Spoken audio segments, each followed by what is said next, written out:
Nunca imaginé tener que luchar por algo que ya era mío. De niña, llevé una vida tranquila y sencilla. Mi padre, John, era un hombre trabajador que había construido su pequeño negocio desde cero. Un taller de carpintería que se hizo famoso en nuestro pueblo por la calidad de su artesanía. Mi madre, Evelyn, había sido profesora de secundaria antes de fallecer cuando yo tenía 15 años. Después de su muerte, solo quedábamos mi padre y yo. Éramos un equipo, apoyándonos mutuamente de una manera que la mayoría de la gente no comprendía. Él no era solo mi progenitor, era mi mejor amigo. Sin embargo, mi familia extendida era otra historia. Mi padre tenía una hermana menor, Debra, y ella tenía una hija, Laura. Mi prima era solo un año menor que yo, pero no podríamos haber sido más diferentes.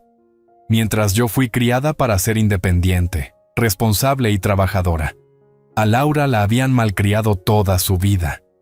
Tía Debra siempre la mimó, tratándola como a una princesa que merecía el mundo sin tener que mover ni un dedo. En cambio, yo tenía que ganarme todo lo que tenía. Laura y yo nunca fuimos cercanas, pero nos tolerábamos en las reuniones familiares. Nunca envidié su estilo de vida, pero sabía que ella envidiaba el mío de maneras que jamás admitiría. No es que yo tuviera más dinero o posesiones. Ella tenía de sobra sino porque yo contaba con el amor de mi padre, algo que ella nunca recibió de verdad de su propio progenitor. Tía Debra siempre estuvo demasiado ocupada asegurándose de que Laura tuviera bolsos de diseñador, vacaciones extravagantes y los últimos gadgets como para prestarle verdadera atención. Aún así, jamás pensé que Laura se convertiría en mi enemiga, hasta que mi padre falleció. Su muerte fue repentina, un infarto a medianoche. Él había gozado de buena salud, o eso creía. Un día estaba aquí, llamándome para recordarme el almuerzo del domingo, y al siguiente me encontraba en una funeraria eligiendo un ataúd. El dolor era asfixiante. Mi padre había sido mi roca, mi refugio, y ahora se había ido. Lo único que me quedaba de él era nuestra casa, su negocio, y los recuerdos que habíamos construido juntos. Fue durante el recibimiento fúnebre cuando percibí por primera vez que algo andaba mal. Laura se comportaba extrañamente. Al principio, interpretaba el papel de la pariente afligida, secándose las lágrimas y suspirando de manera dramática mientras conversaba con familiares distantes. Pero cuando creyó que nadie la observaba, se le bajó la máscara. La escuché hablar en voz baja con su madre, esbozando una sonrisa maliciosa mientras murmuraba algo que no pude descifrar. Luego, al pasar cerca de ellas, oí unas palabras que me helaron la sangre. «Ella cree que lo va a tener todo», murmuró Laura con la voz teñida de diversión. «Es tan despistada. Hay una laguna legal, ya verás». ¿Una laguna legal? Me detuve en seco, pero antes de que pudiera darme la vuelta para enfrentarla, un amigo de la familia me arrastró a una conversación. Cuando logré zafarme, ya Laura y tía Debra se habían ido. Esa noche, regresé a una casa vacía, con el peso de la ausencia de mi padre sobre mí. Traté de sacudirme la sensación persistente de que algo iba a salir mal, pero mi instinto me decía lo contrario. Y mi instinto tenía razón. Una semana después, recibí una carta de un abogado, el abogado de Laura. Ella estaba impugnando el testamento de mi padre. Apenas podía creer lo que leía. Afirmaba que mi padre le había prometido verbalmente una parte de su herencia antes de morir. No tenía documentación ni pruebas, solo su palabra. Pero en nuestro estado existía una laguna legal que permitía que los acuerdos verbales se consideraran válidos bajo ciertas circunstancias. Si lograba convencer al tribunal de que mi padre le había hecho esa promesa, podría llevarse una porción significativa de lo que él me había dejado. Estaba furiosa. No solo se aprovechaba de una tecnicidad legal, sino que se aprovechaba de mi dolor. Mi padre jamás le habría prometido nada, y ella lo sabía. Pero eso no le importaba. Vio una oportunidad y la aprovechó. Llamé de inmediato a mi propio abogado. No iba a permitir que ganara. Pero lo que no imaginaba era que Laura no solo quería una pequeña parte de la herencia, ella lo quería todo. Y no se detendría ante nada para quitármelo. Miré la carta en mis manos, con el pulso acelerado. Laura me estaba demandando. No se limitaba a impugnar el testamento. Me demandaba por lo que ella afirmaba que era su parte legítima de la herencia de mi padre. Mi estómago se retorció al leer el lenguaje legal. Mis dedos apretaban el papel hasta que se arrugaba en los bordes. Esto no era solo una reclamación insignificante. Estaba llevando a cabo un ataque legal a gran escala, mancillando el nombre de mi padre. Todo por un dinero que jamás debió ser suyo. No podía creer tal desfachatez. Apenas había tenido tiempo para llorar mi pérdida antes de que ella se abalanzara como un buitre, acechando lo que pensaba sería una presa fácil. Y lo peor, ni siquiera necesitaba el dinero. Laura siempre había vivido de manera lujosa, aprovechándose de la fortuna de su madre y de malas decisiones financieras. Pero la casa de mi padre, su negocio, sus ahorros, eso era todo lo que me quedaba de él. No podía permitir que ella se lo quitara. Llamé a mi abogado, David Thompson, a primera hora de la mañana siguiente. Era un amigo de la familia, en quien mi padre había confiado durante años. Si alguien podía ayudarme a combatir esto, era él. No tiene caso, me aseguró David tras revisar los documentos. Ella afirma que hubo un acuerdo verbal, pero no hay pruebas escritas. Es increíblemente difícil de probar en corte. Pero ella lo intenta de todas maneras, murmuré. David suspiró.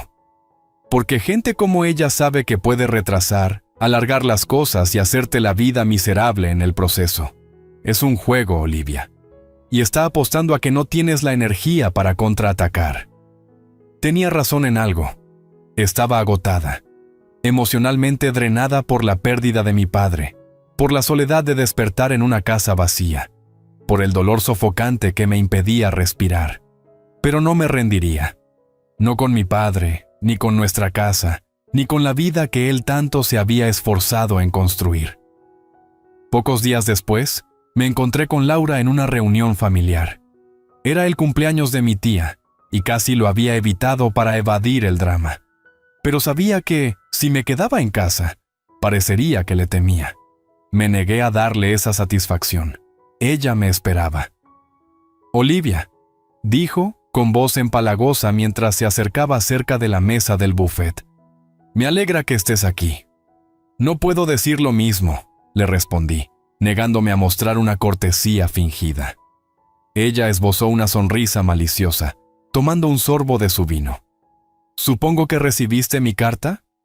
Oh, la recibí, dije cruzando los brazos. Y espero que estés lista para la humillación de tu vida cuando esto sea desestimado en corte. Laura rió, un sonido ligero y burlón. Oh, Liv, realmente no lo entiendes, ¿verdad? No vas a ganar. Puede que tengas el testamento a tu favor, pero yo tengo algo más fuerte. ¿Y qué es eso? El tiempo. Colocó su copa de vino inclinándose un poco. Puedes pelear, pero no terminará rápido. Se alargará por meses, quizá años. Te ahogarás en honorarios legales mientras yo me siento a ver cómo sufres.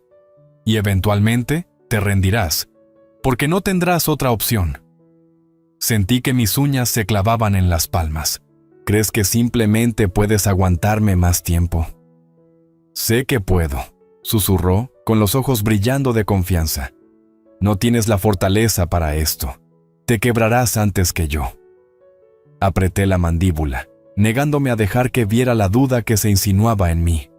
Nunca antes había luchado contra alguien como Laura, alguien que veía las batallas legales como un deporte, que disfrutaba del espectáculo de ver a los demás retorcerse. Pero si ella pensaba que yo era débil, si creía que me rendiría y le entregaría todo lo que mi padre me había dejado, pues se llevaría una sorpresa. Durante semanas, las palabras de Laura me perseguían. Te quebrarás antes que yo. La arrogancia, el sentido de derecho hacían hervir mi sangre. Ella creía que ya había ganado, que el dolor me derrotaría y me haría rendir hasta que cediera. Pero ella no tenía ni idea con quién se estaba metiendo. Las primeras semanas después de recibir la demanda estuvieron llenas de interminables reuniones legales. Mi abogado, David, trabajó sin descanso, presentando mociones para desestimar el caso, reuniendo pruebas y preparándome para la batalla que se avecinaba. Laura no tiene ni una base, me aseguró David, pero ella tiene dinero y paciencia y espera que tú no los tengas. Apreté los dientes. Entonces demostraremos que se equivoca. Laura siempre había contado con que la vida fuera fácil. Estaba acostumbrada a que la gente hiciera lo imposible por conseguirle lo que quería, pero no estaba preparada para que yo la enfrentara en cada paso del camino. La batalla comenzó oficialmente cuando asistimos a la primera audiencia. Era una sesión preliminar para determinar si la demanda de Laura tenía méritos para seguir adelante. Ella irrumpió en el juzgado con tacones de diseñador y una sonrisa de suficiencia, como si entrara a un spa en lugar de a una sala de justicia. Tía Debra estaba a su lado, luciendo igual de engreída. Yo, por mi parte, entré con la cabeza en alto, dejando mi dolor enterrado bajo capas de determinación. Había terminado de llorar. Ahora, luchaba. El abogado de Laura, un hombre de rostro afilado llamado Greg Fisher, se levantó y argumentó que mi padre había prometido a Laura una parte de su herencia antes de morir. Afirmaba que Laura tenía testigos personas que podían atestiguar que mi padre había hablado de darle parte de su negocio como una inversión familiar. Me reí por dentro. Mi padre jamás lo haría. David se levantó, con tono calmado pero autoritario. Señoría, el testamento es cristalino.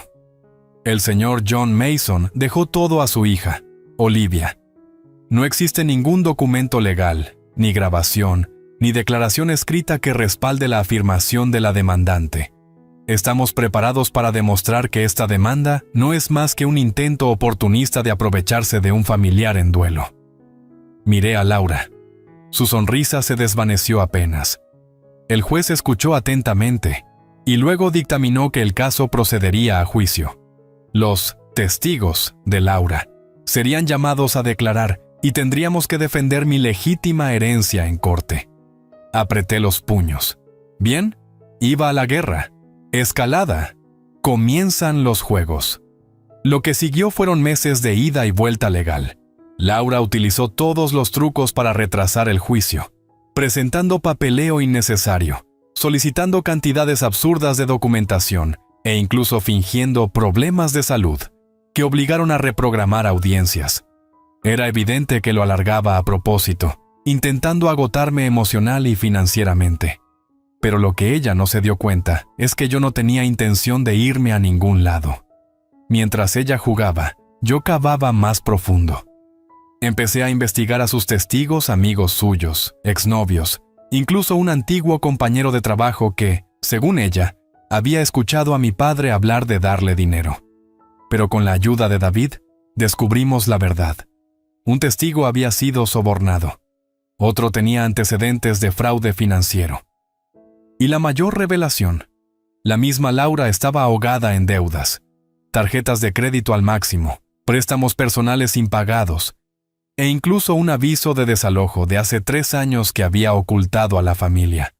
Esto no se trataba solo de codicia. Laura necesitaba mi herencia para salvarse. El gran error de Laura. Una tarde, mientras revisaba documentos con David en una cafetería local, mi teléfono vibró. Un mensaje de un número desconocido. Anónimo. Pensé que te gustaría saber que tu prima ha estado hablando mal de ti. Adjunto había un video. Al darle play, mi estómago se encogió. Era Laura en un bar, visiblemente ebria, riendo con un grupo de personas. La cámara temblaba, pero su voz era perfectamente clara. «Claro que voy a ganar», decía arrastrando las palabras. «Esa idiota Olivia no tiene agallas para pelear, y aunque las tenga, ¿a quién le importa? Seguiré así hasta dejarla en bancarrota. Al final, tendrá que ceder». Mi sangre se heló. No solo estaba confiada, sino que se burlaba de mí. Me menospreciaba, me subestimaba en cada paso. Inmediatamente le reenvié el video a David. Esto, dijo con una leve sonrisa, es exactamente lo que necesitábamos. ¿El desenlace en la corte? Finalmente llegó el día del juicio. Laura entró, vestida como si asistiera a un desfile de moda en lugar de a una audiencia legal. Tía Debra estaba a su lado, rebosante de confianza. Yo me senté, tranquila y en silencio, dejando que ella creyera que ya había ganado. Su abogado presentó su caso primero. Los testigos subieron uno a uno, contando sus historias ensayadas. Cuando llegó nuestro turno, David los desmanteló con una eficiencia implacable. Señorita Green, dijo dirigiéndose a una excompañera de trabajo de Laura. Usted afirmó haber oído a John Mason prometer apoyo financiero a Laura. ¿Puede confirmar la fecha? La mujer vaciló. No lo recuerdo exactamente, pero fue hace algún tiempo, el año pasado. David deslizó un documento por la mesa. Este es su historial laboral. Se muestra que dejó su trabajo 8 meses antes del fallecimiento del señor Mason. Nos está diciendo que escuchó esta conversación antes de que mi cliente aún tuviera un testamento. La testigo tartamudeó. Debo haberme equivocado con el tiempo. David se dirigió al juez. Señoría, solicitamos que este testimonio sea desestimado por no ser fiable. El juez asintió. Sostenido. 1 a 1, el caso de Laura se desmoronó. Y entonces, el golpe final. David reprodujo el video. El rostro de Laura palideció. Sus propias palabras, su arrogancia, su franca admisión de haber manipulado el caso, retumbaron en la sala. La expresión del juez se endureció. Señorita Laura, este es un intento vergonzoso de manipular el sistema legal. No solo se desestima el caso, sino que remitiré este asunto para una revisión por fraude. Miré a Laura. Su rostro estaba congelado en una mueca de horror. El juez se volvió hacia mí. Señorita Olivia, usted es la heredera legítima de la herencia de su padre. Este caso ha terminado. Una ola de alivio me embargó. Había ganado. ¿Y Laura? Ella lo había perdido todo, pero aún no había terminado con ella. En el momento en que el juez desestimó el caso, pensé que Laura saldría de la sala enfurecida, pero se quedó sentada, paralizada, con sus manos perfectamente manicuras apretadas en puños. Había perdido. La herencia, el negocio, la casa, todo lo que mi padre me había dejado, era legalmente mío, tal como siempre debió ser. Pero el daño real no fue solo financiero. Fue público. La noticia se difundió rápidamente por el pueblo.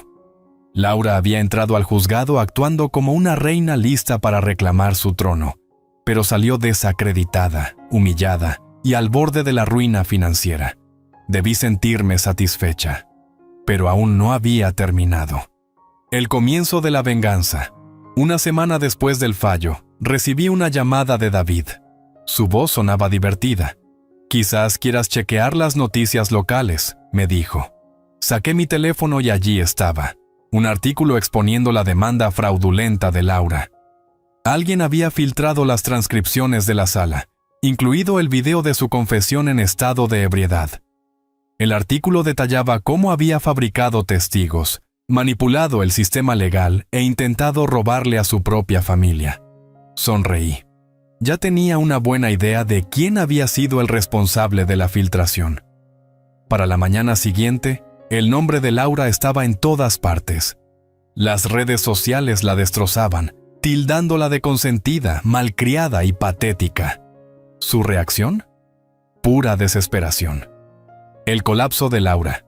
No recibí noticias directas de Laura, pero sí escuché por ahí. Al parecer, sus problemas financieros habían llegado a un punto crítico. Los acreedores la acosaban y su madre, tía Debra, ya no estaba dispuesta o ni siquiera podía rescatarla. 2 semanas después del juicio, apareció en la casa de mi padre. Estaba en medio de ordenar algunas pertenencias viejas de mi papá cuando oí un fuerte golpe en la puerta.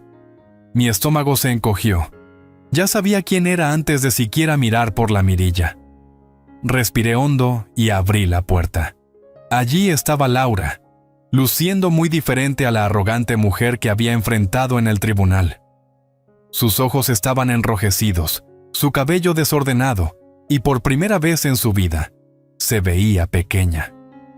«Olivia», empezó con voz ronca, «necesito hablar». Cruzando los brazos le contesté. «¿Sobre qué, Laura? ¿Sobre cómo intentaste robarme? ¿Sobre cómo te humillaste?» Ella se estremeció, pero siguió. «La he cagado, ¿vale? Pensé que podía ganar y me equivoqué, pero no tengo a dónde ir». Solté una risa amarga. ¿No tienes a dónde ir? Eso es irónico, porque trataste de quitármelo todo. ¿Dónde pensaste que irías si hubieras ganado? Las lágrimas comenzaron a brotar de sus ojos, pero yo no sentí ni un ápice de compasión. Quizá porque así es. Ella negó con la cabeza. No, solo cometí un error. Por favor, Olivia, solo necesito un lugar donde quedarme hasta que lo solucione. La miré, atónita ante su descaro, después de todo lo que había hecho. Tras meses intentando arruinarme la vida, tenía el descaro de pedirme ayuda. Por un instante, consideré cerrar la puerta en su cara, pero luego se me ocurrió una mejor idea. Me hice a un lado. «¡Entra!». La ultimate venganza Laura vaciló, claramente sin esperar que la dejara pasar tan fácilmente. Pero no cuestionó mi decisión y entró, mirando a su alrededor en la casa que intentó quitarme. La llevé a la sala y le hice señas para que se sentara. Se posó al borde del sofá, retorciéndose las manos. «Haré lo que sea», dijo rápidamente. «Puedo trabajar, ayudar en lo que haga falta». La interrumpí. «Solo hay una condición si quieres mi ayuda». Ella levantó la mirada, esperanzada. «Lo que sea. Dime». Sonreí lentamente. «Necesitas disculparte públicamente». Su rostro se torció. «¿Qué?». «Lo oíste bien», le dije. «Quiero una disculpa pública, en redes sociales, en persona, donde sea. Vas a admitir que mentiste, que intentaste robarme y que mereces cada crítica que recibes». La boca de Laura se abrió y cerró como la de un pez jadeando por aire. «Olivia, yo no puedo». «Entonces no puedes quedarte». Guardó silencio por un largo momento, con la cara pálida. Luego tragó saliva. «¿Está bien?», murmuró. Saqué mi teléfono, abrí su página en redes sociales y se la pasé por la mesa. «Hazlo ahora». Sus manos temblaban mientras tomaba el teléfono. Lentamente, comenzó a teclear. Yo observaba cada palabra que aparecía en la pantalla. «Quiero disculparme públicamente con mi prima, Olivia. Erróneamente intenté arrebatar algo que no me pertenecía. Y lamento profundamente mis acciones. Cometí un terrible error y estoy verdaderamente arrepentida por el dolor que causé a ella y a nuestra familia». La miré, con la mandíbula apretada. Luego, con un profundo suspiro, presionó «publicar». «Bien», me puse de pie. «Ahora vete». Laura parpadeó. «Pero, ¿dijiste?». «Dije que necesitabas disculparte. Nunca dije que te dejaría quedarte después de hacerlo». Su rostro se desmoronó. Una mezcla de sorpresa, traición y desesperación. «Eres una zorra», espetó, poniéndose de pie de golpe. Solo sonreí. Se necesita ser igual para reconocer a igual. Salió furiosa, golpeando la puerta al marcharse. La observé desde la ventana mientras bajaba tambaleándose, con la cara enrojecida por el llanto. Y yo no sentí nada, ni culpa, ni lástima, solo satisfacción, porque finalmente se había hecho justicia. Después de que Laura salió de mi casa, me senté en el sofá por un largo rato, dejando que el peso de todo se asentara. Se acabó. Realmente se acabó. No más fechas de corte, no más amenazas, ni más esperar el próximo movimiento en su ridículo juego. Había ganado no solo en el sentido legal, sino en todos los sentidos que importaban. Laura siempre había sido de esas personas que creían ser intocables, que no importaba lo que pasara, siempre habría alguien para limpiar sus desastres. Pero esta vez no había red de seguridad. Su reputación estaba arruinada, sus finanzas destrozadas, e incluso tía Debra finalmente se había distanciado de ella. Al día siguiente, su disculpa pública comenzó a causar revuelo. La misma gente que susurraba a mis espaldas durante el juicio, ahora susurraba sobre ella. Algunos la llamaban patética, otros decían que se lo merecía. Unos pocos incluso trataron de defenderla, argumentando que había cometido solo un error. Pero la mayoría veía la realidad. Karma en su forma más pura. Esa tarde regresé al taller de mi padre. Habían pasado meses desde la última vez que crucé esas puertas sin sentir el peso del dolor, pero hoy se sentía distinto. El aroma a aserrín y barniz aún impregnaba el aire, como siempre lo hizo cuando era niña y observaba a mi papá trabajar. Pasé mis dedos sobre una de las piezas de mobiliario sin terminar, que él había dejado aquel pequeño mecedora de madera, que había estado fabricando sin un motivo en particular. Fue su último proyecto antes de morir. Durante tanto tiempo, temí que luchar por este lugar, por su legado, significara aferrarme al pasado. Pero ahora comprendí algo. Ya no era solo su legado, era mío. ¿Qué pasó con Laura? Unas semanas después, escuché por los rumores que Laura había abandonado el pueblo. No tenía dónde quedarse, ni trabajo, ni nadie dispuesto a ayudarla. Aparentemente, había intentado contactar a viejos amigos, pero nadie quería asociarse con ella tras todo lo que había salido a la luz. Por un momento me pregunté si finalmente había aprendido la lección, si tocar fondo la obligaría a hacerse responsable de su vida. Pero luego, oí que estaba intentando colarse en la vida de otro hombre adinerado, esperando conseguir un nuevo sugar daddy que financie su estilo de vida. Algunas personas simplemente no cambian. Avanzando. Un mes después del juicio, me paré frente a la casa de mi padre, mi casa, y finalmente me permití respirar. Por primera vez en mucho tiempo, ya no me agobiaban la ira, el dolor ni el miedo. Había protegido mi hogar, el negocio y el nombre de mi padre. Pero, ¿qué era lo más importante? Me había protegido a mí misma. ¿Y Laura? Pues ella pasó toda su vida creyendo que era la persona más lista en la sala, que podía maniobrar, resistir y superar a cualquiera que se interpusiera en su camino. Pero al final, solo se superó a sí misma. Esta es la historia de cómo luché por lo que siempre me había pertenecido, y cómo, a pesar de la traición y el engaño, conseguí mantener vivo el legado de mi padre.